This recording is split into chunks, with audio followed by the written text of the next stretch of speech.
Hello दोस्तों, स्वागत है आपके अपने यूट्यूब चैनल अपना स्टडी पे। मैं विनय कुमार और आज के इस वीडियो पे बात करने वाले हैं जैक बोर्ड परीक्षा के बारे में, जो कि है अर्धवार्षिक परीक्षा 2025 यानी कि हाफ ईयरली एग्जाम 2025, या फिर हमें ऐसे वन एग्जाम भी 2025 कह सकते हैं। इनका 3 नाम है, ये तीनों नाम से ये प्रसिद्ध है। मगर आपको क्लास 9 के लिए यहाँ पे लाया हूँ एंड सेट 1 होने वाला है, विषय सामाजिक विज्ञान है।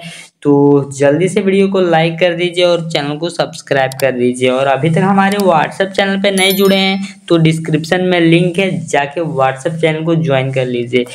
ये वीडियो क्लास 9 के लिए स्पेशली बहुत इम्पोर्टेंट होने वाला है, तो कुर्सी की पेटियां बांध लो क्योंकि इस वीडियो में तूफान आने वाला है। तो टाइम ना वेस्ट करते हुए जल्दी से पहला क्वेश्चन देखते हैं। पहला क्वेश्चन क्या कहता है, एक क्वेश्चन नंबर 1 कह रहा है कि टाउन हॉल के सामने कितने लोग इकट्ठे हुए थे जिन्हें जेल सेना के गठन करने के लिए निर्णय लिया।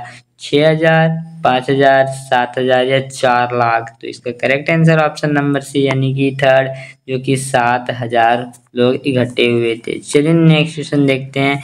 मीनर क्या था, मीनार क्या था किताब के अनुसार? तो भवन था, गांव था या फिर एक स्टेट था या इनमें से कोई नहीं। तो इसका करेक्ट आंसर ऑप्शन नंबर 3 यानी कि स्टेट था।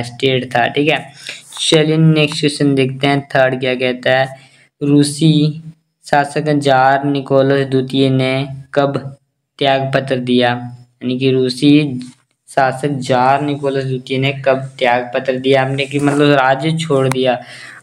2 मार्च 1916 को, या फिर 2 मार्च 1917, या 2 मार्च 1917, या फिर 6 मार्च 1916। यहाँ पे 6, ठीक है, देख लेना। तो इसका correct answer option number third यानी कि 3 वाला हो जाएगा, जो कि 2 मार्च 1917 हो जाएगा। चलिए नेक्स्ट क्वेश्चन देखते हैं। क्वेश्चन नंबर 4 कह रहा है कि कुलक जो है, कुलक से आप क्या समझते हैं?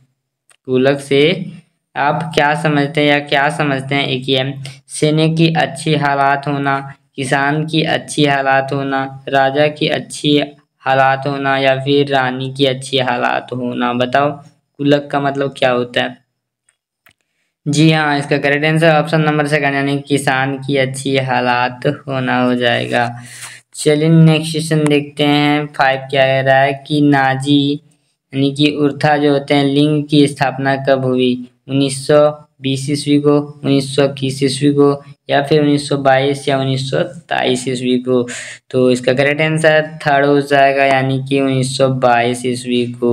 उम्मीद करता हूँ ये पांचों क्वेश्चन आपको समझ में आ गए होंगे, और नहीं समझ में आए होंगे तो एक बार वीडियो को दोबारा देख लीजिएगा। और अभी तक हमारी वीडियो को लाइक नहीं किया और चैनल को सब्सक्राइब नहीं किया तो जल्दी से कर दो।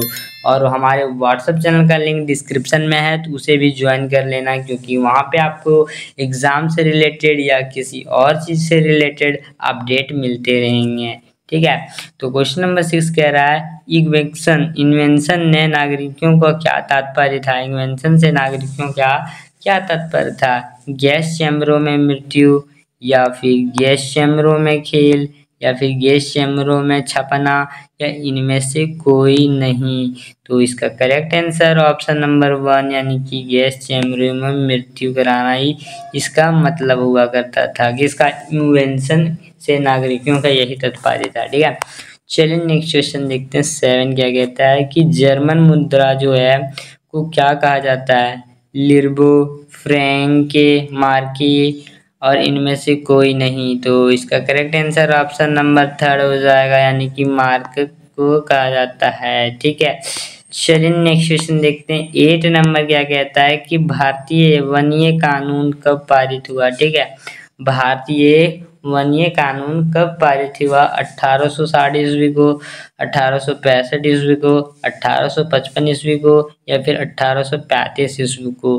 तो इसका करेक्ट आंसर सेकंड हो जाएगा, 1865 ईस्वी को भारतीय वन कानून पारित हुआ था।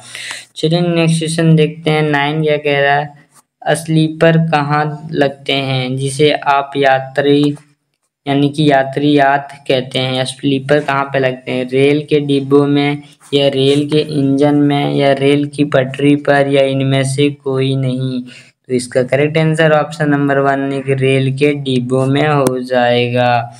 चलिए नेक्स्ट क्वेश्चन देखते हैं। 10 नंबर यानी 10 नंबर वाला क्वेश्चन क्या कहता है कि भारत में चरवासी चरवाहे अपने साथ साथ मतलब साथ साथ निम्न जानवरों के साथ घूमते थे। मतलब जो चलवासी जो चरवाहे थे वो किसके साथ साथ घूमते थे, क्योंकि क्या लेके वो चराई करते थे, भेड़ और हाथी को, भेड़ और बाघ को चराते थे, या भेड़ तथा बकरियां चराते थे, या फिर भेड़ और भेड़ियां चराते थे। तो इसका करेक्ट आंसर ऑप्शन नंबर 3 यानी भेड़ और बकरियां चराते थे। ठीक है, थर्ड वाला हो जाएगा। चलिए नेक्स्ट क्वेश्चन देखते हैं। 11 क्या कह रहा है कि धार क्या होता है। धार क्या होता है, मैदान में बाग, या फिर ऊंचे पर्वतों में चारागाह, या फिर सागरों में फसल, या इनमें से कोई नहीं। तो इसका करेक्ट आंसर ऑप्शन नंबर 2 यानी कि ऊंचे पर्वतों में चारागाह धार कहलाते हैं। ये आपके एग्जाम के पॉइंट ऑफ व्यू से बहुत इंपॉर्टेंट क्वेश्चन है, जो कि आपके एग्जाम में डायरेक्ट पूछे जा सकते हैं। तो सब क्वेश्चंस को याद करते जाइएगा, या फिर आप कह सकते हैं इसका स्क्रीनशॉट लेकर रख लीजिएगा जो आपको याद नहीं होता है, तो जिससे कि आप बाद में उसे पढ़ सको। ठीक है, चलिए नेक्स्ट क्वेश्चन देखते हैं।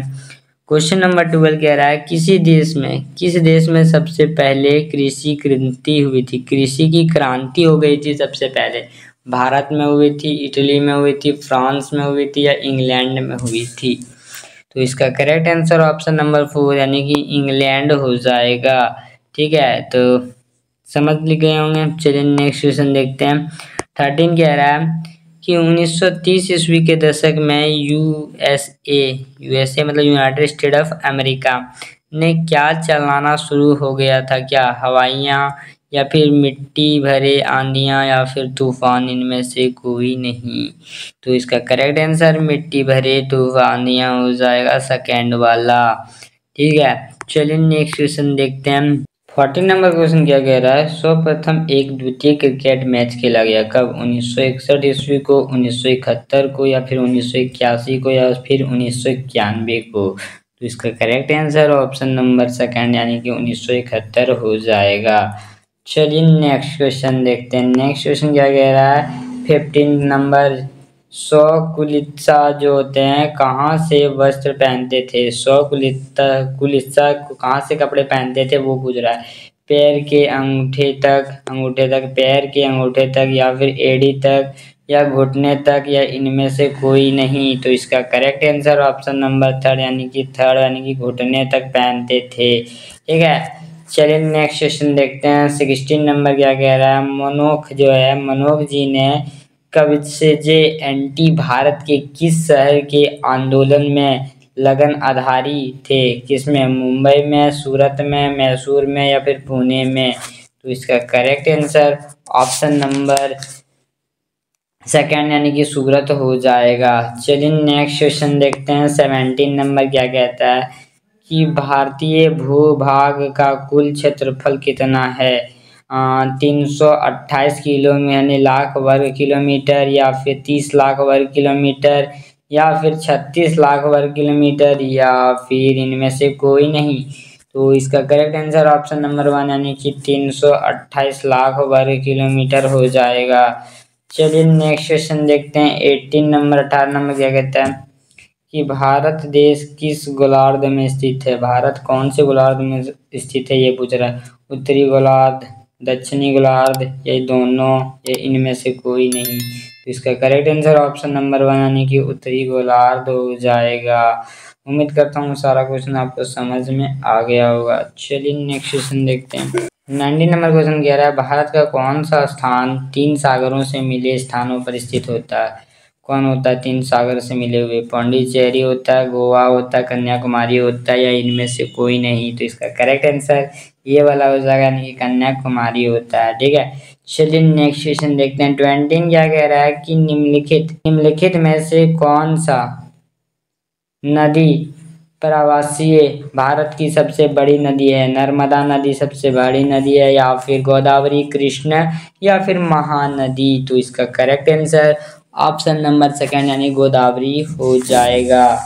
चलिए नेक्स्ट क्वेश्चन देखते हैं। क्वेश्चन नंबर 21 कह रहा है कि ब्रह्मपुत्र जो होते हैं नदी को तिब्बत में क्या कहते हैं, मतलब ब्रह्मपुत्र नदी को तिब्बत में हम क्या कहते हैं ये पूछ रहा है। ठीक है, तो इसका करेक्ट आंसर साप्पो होगा या फिर जर्मनी होगा या फिर भागीरथी होगा या कृष्णा होगा। तो इसका करेक्ट आंसर ऑप्शन नंबर 1 सागपो कहते हैं। चलिए नेक्स्ट क्वेश्चन देखते हैं। 22 क्या कह रहा है। और अभी तक हमारे चैनल को सब्सक्राइब नहीं किया और हमारे व्हाट्सएप चैनल को ज्वाइन नहीं किया तो ज्वाइन कर लो और जितना हो सके वीडियो को शेयर कर दो अपने दोस्तों के साथ। ठीक है, चलिए 22 कह रहा है कि भारत कौन से स्थान पर विश्व के अधिक वर्षा होती है, मतलब विश्व से सबसे अधिक वर्षा होती है। सिलंचर या फिर चेरापूंजी या फिर मैनसिनीराम या फिर गुवाहाटी। तो इसका करेक्ट आंसर ऑप्शन नंबर 3 यानी कि मानसीराम में सबसे ज्यादा पानी गिरती है यानी कि वर्षा होती है। चलिए 23 क्वेश्चन नंबर क्या कहता है। कुल वर्षा जो रबी फसल के लिए महत्वपूर्ण होता है उनके स्थानीय भाषा में कहते हैं, क्या कहते हैं। मोंगो वर्षा कहते हैं या फिर महावट कहते हैं या अम्लीय वर्ष कहते हैं, इनमें से कोई नहीं। तो इसका करेक्ट आंसर सेकंड हो जाएगा यानी कि महावट होगा। ठीक है, चलिए नेक्स्ट क्वेश्चन देखते हैं। 24 कह रहा है लू शब्द का क्या अर्थ है। लू क्या शब्द है। ठंडी हवा चलना, गर्म हवा चलना या फिर बर्फीली हवा चलना या इनमें से कोई नहीं। तो उसका करेक्ट आंसर ऑप्शन नंबर 2 यानी कि गर्म हवा चलना लू का मतलब है। हम जब गर्मियों के सीजन में रहते हैं तो हमें लू लोग कहते हैं ना लू चल रहा है, तो वो गर्म हवा होती है। ठीक है, चलिए नेक्स्ट क्वेश्चन देखते हैं। 25 कह रहा है ये मोस्ट इम्पोर्टेंट क्वेश्चन में से एक है, तो सबसे पहले आपको जितना हो सके शेयर ही कर देना है वीडियो को, क्योंकि सबको पता चल सके कि अपना स्टडी यूट्यूब चैनल पे ऐसी तैयारी करवाई जा रही है। ठीक है, तो 25 कह रहा है रबर की संबंधित रबर का संबंध किस प्रकार के वनस्पति से है। टुंडा से या फिर हिमालय से या फिर मेघराव से या फिर उष्णकटिबंधीय से। तो इसका करेक्ट आंसर ऑप्शन नंबर 4 यानी कि उष्णकटिबंधीय हो जाएगा। चलिए नेक्स्ट क्वेश्चन देखते हैं। 26 क्या कह रहा है। तिब्बती जंगले यानी कि तिब्बती जंगले जो है गड्ढे का दूसरा नाम क्या है, यानी कि ये तिब्बती जंगले का जो दूसरा नाम है वो पूछ रहा है जानना। तो इसका होगा नीलगाय या फिर चैनसिंगा या फिर किंग या फिर इनमें से कोई नहीं। तो इसका करेक्ट आंसर ऑप्शन नंबर 3 हो जाएगा यानी कि किंग हो जाएगा, किलिंग। ठीक है, चलिए नेक्स्ट क्वेश्चन देखते हैं। 27 क्या कह रहा है। किस राज्य में साक्षरता दर सबसे अधिक है। पश्चिमी बंगाल या फिर केरल या आंध्र प्रदेश या राजस्थान। तो इसका करेक्ट आंसर ऑप्शन नंबर 2 यानी कि केरल हो जाएगा। चलिए नेक्स्ट क्वेश्चन देखते हैं। 28 क्या कह रहा है कि स्थल और जल के में निवास करने वाले प्राणी को कहते हैं। स्थलचर प्राणी, उभयचर प्राणी, स्थलचर प्राणी यानी जलचर प्राणी या स्थलचर प्राणी अलग अलग है एंड इनमें से कोई नहीं। तो इसका करेक्ट आंसर ऑप्शन नंबर 3 यानी कि ये हो जाएगा उभयचर प्राणी। ठीक है, जो कि ऊपर नीचे हो चुका है, कोई बात नहीं, हम लोग तो जानते हैं कि क्या है। ठीक है, और नेक्स्ट क्वेश्चन देखते हैं। 29 आंतरिक प्रवास। आंतरिक प्रवास जो है वो निम्नलिखित में से कौन है। देशों के बीच होता है या फिर देशों के अंदर होता है या फिर राज्य के अंदर होता है या केंद्र शासित के प्रदेशों के अंदर होता है। तो इसका करेक्ट आंसर ऑप्शन नंबर 2 यानी देश के अंदर होता है। चलिए नेक्स्ट क्वेश्चन देखते हैं। 13 नंबर क्वेश्चन क्या कह रहा है। एक मध्य यूरोपीय देश जो होते हैं कौन है इसमें 4 ऑप्शनों में से। तो पोलैंड है, अफ्रीका है या जापान है या फिर ब्राजील है। तो इसका करेक्ट आंसर ऑप्शन नंबर 1 यानी कि पोलैंड हो जाएगा।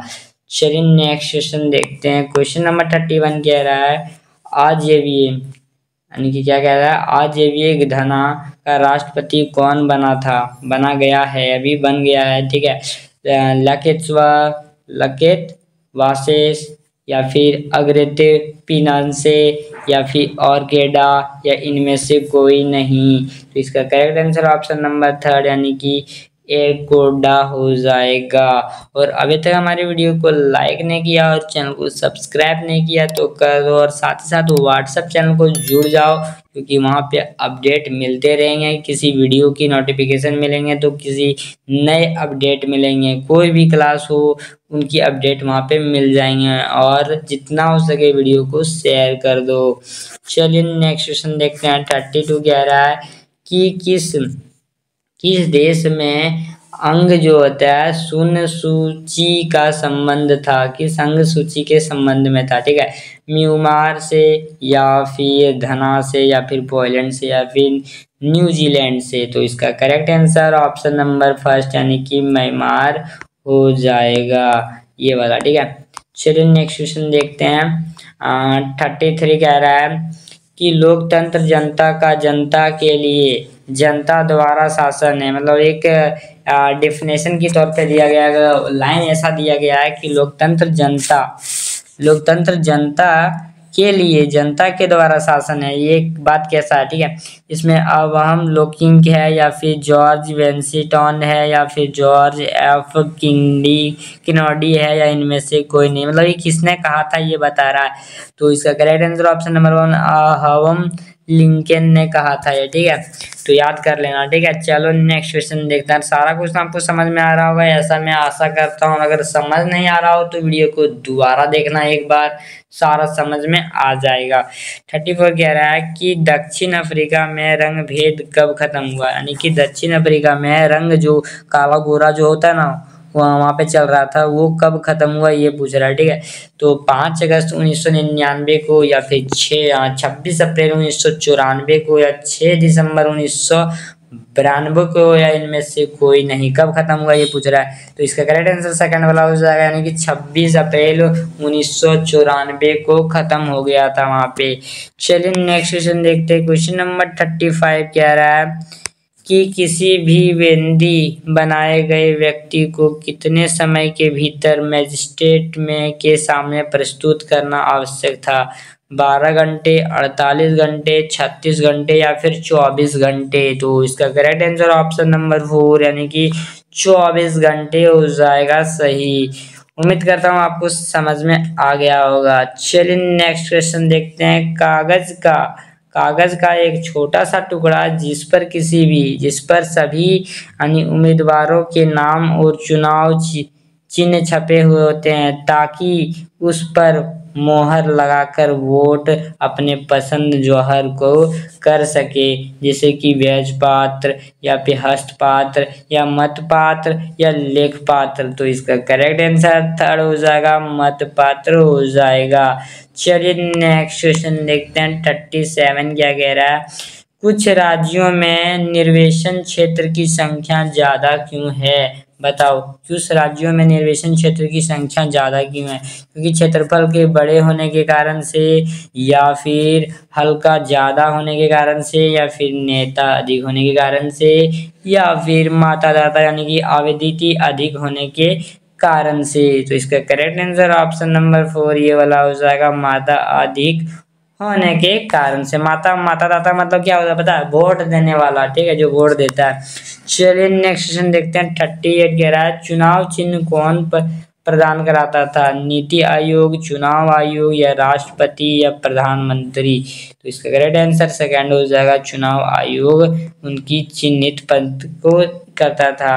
चलिए नेक्स्ट क्वेश्चन देखते हैं। 39 कह रहा है न्याय का मतलब मतलब न्याय का व्यवस्था कौन करता है। विधायिका करता है, कार्यपालिका करता है, न्यायपालिका करता है या इनमें से सभी। तो इसका correct answer option number third हो जाएगा, न्यायपालिका करता है। चलिए नेक्स्ट क्वेश्चन देखते हैं, यानी कि सबसे लास्ट वाला क्वेश्चन देखते हैं जिसका आंसर आप दोगे कमेंट में। मैं क्वेश्चन को पढ़ देता हूँ। राष्ट्रपति का कार्यकाल कितने वर्षों का होता है। 2 वर्षों का, 3 वर्षों का या फिर 4 वर्षों का या फिर 5 वर्षों का। ये तो आप कमेंट में बताओगे। और ये वीडियो कैसा लगा ये भी आप कमेंट में बता देना। और साथ ही साथ जितना हो सके इसे शेयर कर देना, क्योंकि इस तरह की वीडियो आपके और भी यूट्यूब चैनल पे नहीं मिलने वाली। और ये सबसे इम्पोर्टेंट वीडियो आपके लिए हो सकती है, जो कि आपके लिए एग्जाम में यानी कि 100% आने की संभावना है सारे क्वेश्चंस की। तो एक बार वीडियो को अगर समझ नहीं आता तो दोबारा देखना और जितना हो सके शेयर कर देना, ठीक है। ठीक है, तो आज के इस वीडियो में इतना ही। हमारा वीडियो अच्छा लगा हो तो एक लाइक एंड एक प्यारा सा कमेंट करके चैनल को सब्सक्राइब कर लेना। मिलते हैं नए वीडियो के साथ, तब तक के लिए जय हिंद जय भारत। Peace.